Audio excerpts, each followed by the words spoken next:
Mesdames, Messieurs, bonsoir et bienvenue dans l'invité de la rédaction. Aujourd'hui, je vous propose de nous pencher sur la genèse des relations historiques entre le Maroc et l'Afrique de l'Ouest au XIXe siècle. Une partie de l'histoire du royaume explorée lors de la 27e édition du Salon international de l'édition et du livre. En effet, cette année, le ciel met à l'honneur les littératures africaines et notamment les écrits d'une grande dame. J'ai le plaisir de m'entretenir aujourd'hui avec Madame Fatem Zahra Tamouh Sibahi, auteure de l'ouvrage Le Maroc et l'Afrique de l'Ouest au XIXe siècle et qui est avec nous depuis Rabat. Bonsoir. Bonsoir. C'est un honneur pour moi d'être avec vous et partager la passion d'Afrique avec Média. C'est également un plaisir pour nous. Alors, on va commencer tout d'abord. Le Maroc et l'Afrique de l'Ouest au XIXe siècle. Un ouvrage qui a été publié en 2017 par la Faculté des Lettres et des Sciences humaines de Rabat. Il s'agit d'une contribution à une histoire interrégionale de l'Afrique de 1830 à 1894. Dites-nous d'abord comment est né ce livre et dans quel contexte l'avez-vous pensé ? Le livre, au début, c'est une thèse de doctorat de troisième cycle que j'ai préparée à Paris, la Sorbonne, et dans un temps où il n'y avait aucun spécialiste d'Afrique. Donc, l'université marocaine avait besoin de chercheurs spécialisés dans l'Afrique. J'ai été la première, si on peut dire, une pionnière de l'Afrique, et c'était parce qu'à ce moment-là, il n'y a que les relations entre le Maroc et l'Europe. Et j'ai pris le défi de prouver que le Maroc est d'abord africain. Et c'est pour ça qu'on est lié avec l'Europe par plusieurs choses, mais on est d'abord africain. Et j'ai mis l'accent sur les relations entre l'Afrique de l'Ouest. Alors, et après, je l'ai remis et on l'a publié avec la contribution de la Faculté des Lettres en 2017. J'ai changé un petit peu, j'ai fait quelques changements, mais l'essentiel est là. Donc cet intérêt pour l'Afrique de l'Ouest et les relations entre le Maroc et l'Afrique sont ancrés en vous depuis bien longtemps. Bien sûr, on ne peut pas concevoir. Pour l'Afrique du Nord, il y a deux pays qui sont réellement ancrés en Afrique. C'est l'Égypte et le Maroc. Dans mes conférences, on peut dire, ce Maroc, appelez-le comme vous voulez. C'est sa position géographique stratégique qui le met vraiment ancré en Afrique subsaharienne. L'Afrique subsaharienne fait partie de nos racines et on est lié par l'histoire, par le commerce, par la littérature, par la religion, par beaucoup de choses. Alors, on va rentrer un peu dans le vif du sujet.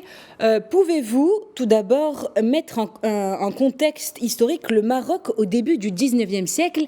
La dynastie alaouite régnait depuis près de 3 siècles déjà, mais était-ce un Maroc unifié ou divisé à travers les régions et les tribus qui le caractérisaient ? On ne peut pas parler juste des relations au XIXe siècle. Le XIXe siècle, les relations entre le Maroc et l'Afrique de l'Ouest sont très loin. On ne peut pas concevoir les empires et les dynasties qui ont gouverné le Maroc sans concevoir ces relations avec l'Afrique subsaharienne. Et c'est pour ça, par exemple, les historiens, ils disent tout le temps, parce que tous les dynasties qui ont gouverné le Maroc, leur départ, c'était à travers le sud du Maroc. Pourquoi à partir du sud du Maroc ? Parce qu'il y a le commerce, et c'est l'or. Et l'or, c'est le pétrole actuel. Il y avait l'or au Mali, au Ghana, et les dynasties ont besoin d'argent pour construire une dynastie. Donc il y avait ces échanges, et ces échanges ont contribué à la création de grands empires en Afrique subsaharienne. C'est l'empire du Ghana, c'est l'empire du Mali, c'est l'empire du Songhai. Au Maroc, ils ont contribué à la création des grands empires marocains, Al-Mouravid, Al-Mouhad, les Saadiens et les Alaouis. Donc, les empires, les dynasties marocaines ont été créées grâce au commerce subsaharien. Alors, les premières pierres à l'édifice des relations entre le Maroc et l'Afrique de l'Ouest ont été d'abord et avant tout commerciales, comme vous venez tout juste de le mentionner, via le commerce transsaharien notamment. Arrêtons-nous sur une des premières formes de ces échanges qui ont été facilités à travers la caravane. Oui, la caravane, quand on parle maintenant de la caravane, on croyait que la caravane c'est des chambres. C'est une organisation minutieuse avec des lois, avec des responsables de haut niveau, avec des écrivains, avec des services religieux. Donc la caravane, les témoignages du 19e siècle disaient que c'est une ville populeuse, il ne manquait que les femmes et les enfants. C'est comme des villes, avec une organisation très très stricte, surtout en ce qui concerne pour assurer la sécurité et pour assurer l'eau pour la caravane. Et la caravane, c'est un outil d'échange. Et non seulement d'outils d'échange des matériaux, des matières premières et des produits, mais aussi d'échange culturel. Parce que cela fait partie de la grande civilisation musulmane. Donc, c'est un tout. Il y a beaucoup de choses. Donc, ce qui nous lie en Afrique, c'est des intérêts communs. Il y a des matières au nord, et notamment surtout le sel. Il y a des matières le sud, c'est essentiellement de l'or. Il y a un intérêt commun pour réussir cette traversée de la désert. Parce que la traversée du désert, c'est 3 mois. À peu près, entre 2 et 3 mois. Donc, il y a un intérêt commun, il y a une obligation, une responsabilité qui met des tribus en conflit, des gens en guerre, ils se mettent ensemble pour réussir la traversée de la caravane.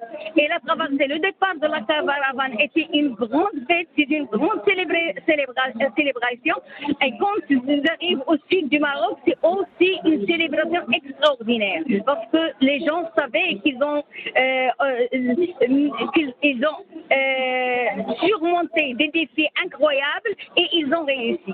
Et pour dire, par exemple, la caravane, il y a un adage au sud qu'on dit le remède de la pauvreté, c'est le Soudan. Soudan, c'est les pays du Soudan, c'est l'Afrique subsaharienne. Le commerce, c'était un outil d'échange, mais aussi c'est un moyen de promotion sociale. C'est les gens, l'élite du sud du Maroc rêvaient de faire le voyage parce que le commerce en générait beaucoup de bénéfices et des gens, c'est le remède de la pauvreté, c'est le Soudan. Donc, contrairement à cette idée que l'Afrique est pauvre, l'Afrique était riche et il y avait l'or, il n'y avait de l'or que là-bas. Et derrière ce l'or, c'est l'or qui arrivait au Méditerranée, c'est l'or africain. Alors, à cette époque-là, justement au XIXe siècle, on ne pouvait pas prévoir de commerce sans paix, car la sécurité des routes de l'époque représentait l'un des défis majeurs des échanges commerciaux. Comment les acteurs de l'époque l'assuraient-ils ? Pour la sécurité, il faut très bien. Il y a une sorte de centralisation, les grandes dynasties, mais la sécurité est assurée par les tribus qui, juste en étant en conflit, ils se mettent d'accord pour assurer la sécurité. Et aussi la caravane, donc quand il y avait il y a aussi les confréries. Les confréries religieuses assuraient une sécurité incroyable par leur présence morale et leur protection morale. Et s'il n'y avait pas de sécurité, la caravane, dans la plupart du temps, ils assurent leur propre sécurité. Mais une sécurité qui est organisée. Mais il y a le rôle des participants, des commerçants et des caravaniers, il y a le rôle des confréries, il y a le rôle des autorités locales à travers le long des centres commerciaux, et il y a aussi l'autorité centrale, parce que l'autorité centrale, il assurait quand il y a des dynasties comme le temps de Moulay Ismaïl ou Ahmed al-Dabi, il y a une sorte de sécurité. Mais il y a aussi la responsabilité de tribu, parce qu'ils bénéficiaient de ce commerce. Il y avait de conflits autour, par exemple, des fois il y avait des insécurités. Mais les insécurités, c'est lié pendant les périodes où il y a une faiblesse de commerce. Quand il y a les bénéfices de commerce attirent les gens à protéger pour être bénéficiés. Parce que les caravaniers, les nomades, ils ont le monopole de transport. Et les grandes tribus, il y a des tribus qui sont commerciales. Donc, il y a des tribus qui sont religieuses, ils sont aussi commerciales. Donc, il y a des intérêts des caravaniers, des intérêts des tribus, il y a des intérêts Donc, il y a un intérêt commun pour conjuguer les efforts pour faire réussir cette traversée extraordinaire. Alors justement, des échanges qui vont du sud vers le nord, mais également du nord vers le sud. Et parmi les matières échangées, figuraient la gomme, l'or, mais pas seulement. Quelles étaient les autres matières commercialisées sur ces taxes, mais également dans l'autre sens, à savoir du nord vers le sud? Comment ce système de troc a-t-il évolué au fil des années? Les matériaux d'échange, il y a une différence par exemple, selon les époques. Mais il y a deux matériaux qui n'ont jamais changé. C'est l'or du sud et le sel du nord. Le sel, il vient du Sahara, donc pas du Maroc. Il y a des sabkhas, c'est les minerais du sel. Il y a des grandes sabkhas de Ijil en Mauritanie actuelle et une grande, immense de Taoudeni dans le Sahara. Donc l'Afrique du Nord ils ont un besoin essentiel pour le sel. Parce qu'il y a beaucoup de maladies qui ne peuvent être guéries que par le sel. Donc la matière essentielle qui est du nord, c'est le sel. La matière essentielle du sud, c'est l'or. Mais à côté de ça, par exemple, on trouve des cotonnades, on trouve des dattes, on trouve, par exemple, les cotonnades parce qu'il y a beaucoup de coton dans l'Afrique subsaharienne. Donc ils viennent. Mais aussi, ils ont besoin des haïks et des babouches marocains et du cuir.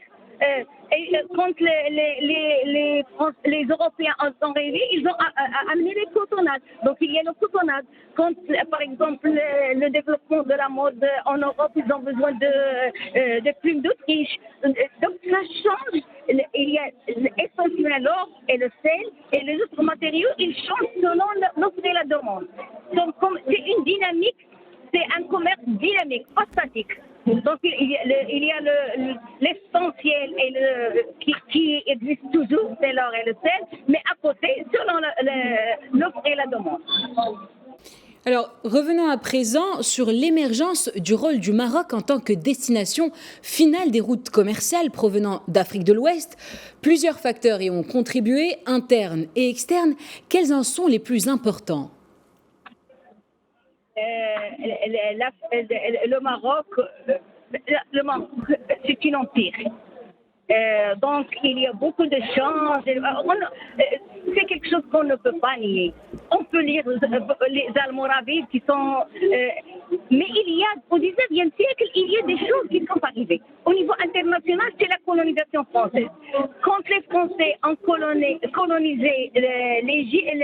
l'Algérie, donc les gens ne voulaient pas faire du commerce avec le kafir, avec l'autre, qu'ils ne connaissaient pas, qu'ils n'ont pas confiance en lui parce qu'ils avaient peur de leur terre. Ils ont un sentiment de bon sens, la réaction. Donc ils se sont éloignés de l'Algérie. Ils sont confinés vers l'Europe. Mais avant la colonisation, il y a un facteur extraordinaire, c'est la construction de la fondation de la ville de Saouira. La ville de Saouira, parce que le Maroc, il y avait une compétition au 8e siècle sur compétition, et les ports marocains souffrent de beaucoup de compétition. Donc, Mohamed Ben Abdullah, Mohamed Sarid, a décidé de faire une sorte de port pour attirer les commerces. Et surtout, à ce temps, les Anglais voulaient, il y a des intentions de construire d'autres ports, il y a des compétitions. Donc, le Maroc qui ne leur fait pas confiance, il a décidé de construire une ville. Il a mis la douane, il avait un avantage douanier, donc il payait moins. Donc, le commerce qui est venu, tout le commerce qui est venu de l'Afrique subsaharienne, s'est dirigé automatiquement vers Essaouira. Donc, c'est un atout pour le Maroc. Ça, avant la colonisation des Français, pour l'Algérie. Après, en 1852, il y a la reconstruction de Tindouf. Et Tindouf, c'est une ville il était déjà construit, mais il a été reconstruit grâce à deux familles, une famille commerçante et une famille religieuse de confrérie. Et ils ont construit cette ville qui est en plein milieu de désert, au milieu de la conversion des routes. Donc les gens, avant de se lancer dans le désert où il n'y avait pas d'eau, ils préféraient toujours une ville en avance où il y a des puits, ils auraient la possibilité de s'approvisionner en eau. Donc, la construction de Tindouf a réussi à attirer les gens de Boulmim, de Tafilal et de Touat. Et donc, il est avancé dans le désert. Donc, il est devenu le point le plus intéressant. Donc, c'est pour ça que le Maroc a des conditions nationales et internationales, locales, en contribué à l'émergence du rôle du Maroc au XIXe siècle. Alors, la première partie de votre ouvrage se porte sur les échanges commerciaux, mais la seconde partie de votre ouvrage est consacrée aux échanges culturels entre le Maroc et l'Afrique de l'Ouest. Quel rôle a notamment joué l'islam dans la consolidation de ces relations à l'époque ? Même avant le 19e siècle, il y a toujours, on a vu que toutes les dynasties dans le monde, l'islam, on ne peut pas le voir juste d'un œil en tant que religion. C'est une civilisation. Et où il y a la science, il y a le commerce, il y a beaucoup de choses. Pas seulement, on ne veut pas qu'on... Maintenant, le monde musulman, on le case comme un terroir. Non, c'est une civilisation multi... Et ce qui a encouragé l'Afrique, il y a l'écriture. Parce que les Africains subsahariens ne pouvaient pas écrire les transactions consignées, les transactions commerciales. Quand la caravane a commencé, il y avait des gens qui vont avec la caravane et qui ont la capacité de consigner. Il y a toujours les doules, avec la caravane. Donc, les rois de l'Afrique subsaharienne, avant qu'ils soient islamisés, ils ont commencé à faire appel au service des ulama et des Marocains qui sont là. Donc, il y a d'abord l'intérêt. Après, petit à petit, ils ont vu le comportement de ces commerçants, parce que la plupart des commerçants, après, durant les Almoravides, il y a les douats, des gens qui appellent pour la religion, mais essentiellement, c'est des commerçants. Donc, ils ont commencé à se commercialiser, donc à s'islamiser. Donc, il y a l'islamisation. Et après, c'est les grands empires de l'Afrique occidentale, ce sont des empires musulmans. La même chose, l'islam a joué un rôle extraordinaire, mais non pas seulement en tant que religion, en tant que savoir, architecture, écriture, tout, géométrie, mathématiques. Il y a un savoir, un exemple. Et on ne peut pas oublier l'Andalous. Donc, au Mali, il y a des monuments, pas des monuments, mais il y a par exemple l'influence de l'Andalousie autour de Mali, autour de Tombouctou. Donc il y a une influence, ça fait partie d'un tout. Mais il y a des parties qui sont différentes. L'Afrique subsaharienne est différente de l'Afrique du Nord. L'Afrique du Nord est différente du Moyen-Orient. Donc il y a cette spécificité. Mais il y a un commun on peut l'englober dans la civilisation musulmane. Au XIXe siècle, c'est surtout les confréries. Les confréries qui ont commencé à partir du XVe siècle. Justement. Et on sait très bien Justement, les confréries soufis avaient un rôle déterminant dans les rapports entre le Maroc et le Soudan, pour préciser que le Soudan il était le nom historique de la région de l'Afrique de l'Ouest au XIXe siècle. Peut-on considérer qu'elles étaient un véritable trait d'union entre les branches marocaines et ouest-africaines? Oui, très très bien. Il y a une relation vraiment. Et on ne peut pas. L'exemple, c'est la Tijaniya. Vous connaissez, par exemple, les gens, pendant le pèlerinage jusqu'à maintenant, au lieu d'aller à la Mecque, ils viennent pour visiter le tombeau de Sidi Ahmed Tijani Abbas avant de partir. C'est sacré. Et la Tijaniya, elle a commencé du Maroc, et puis à travers le Sahara, il est arrivé au Soudan, et les savants soudanais sont allés à la Mecque, et ils ont appris.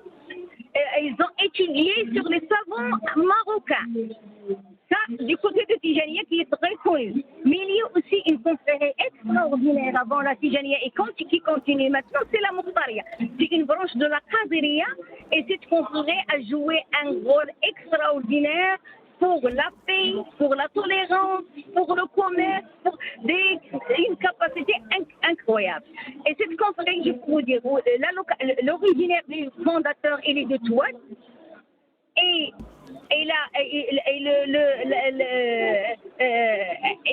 ils sont placés, ils habitent au Azawad, c'est à côté de Tombouctou, la région de Tombouctou. Et je peux pour donner une idée de l'importance de cette confrérie que les sultans marocains au XIXe siècle, Moulay Abdelrahman, Mohamed Ben Abdelrahman, son fils et Hassan Ier, tous les trois ont envoyé des émissaires au cheikh de la tariqa pour adopter le wird de la tariqa.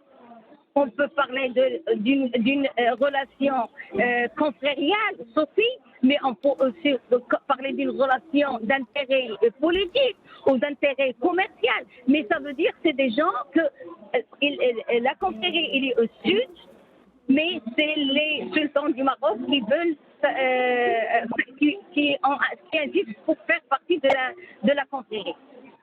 Et la Tijaniya, bien sûr, on la connaît. Donc, la confrérie ont joué un rôle extraordinaire et on connaît très bien les confréries ont commencé comme Harakat Jihad, c'est de défendre le pays, défendre le XVIe siècle. Mais après, ils ont défendu la paix et ils ont assuré la paix entre les tribus. Parce qu'il y avait le détournement, par exemple, après la caravane, il y a la caravelle. Il y a une partie de détournement des matériaux de commerce qui sont allés vers l'océan. Donc, il y a une diminution de bénéfices. Donc, quand il y a une diminution de bénéfices, il n'y a pas beaucoup de choses à partager. Donc, il y a un peu d'insécurité. Et les confréries ont joué un rôle extraordinaire pour apaiser les tribus, pour assurer les routes, pour jouer un rôle social extraordinaire. Alors, à présent, nous allons parler d'un hommage qui vous a été rendu par l'Association marocaine pour la recherche historique. Un hommage à votre parcours au Maroc où vous avez longtemps enseigné. Cet ouvrage qui vous est dédié s'appelle « L'Afrique parle d'elle-même ». Parlez-nous de cet ouvrage collectif. Oui, je peux vous donner un exemple. Voilà. C'est juste que je ne pouvais pas.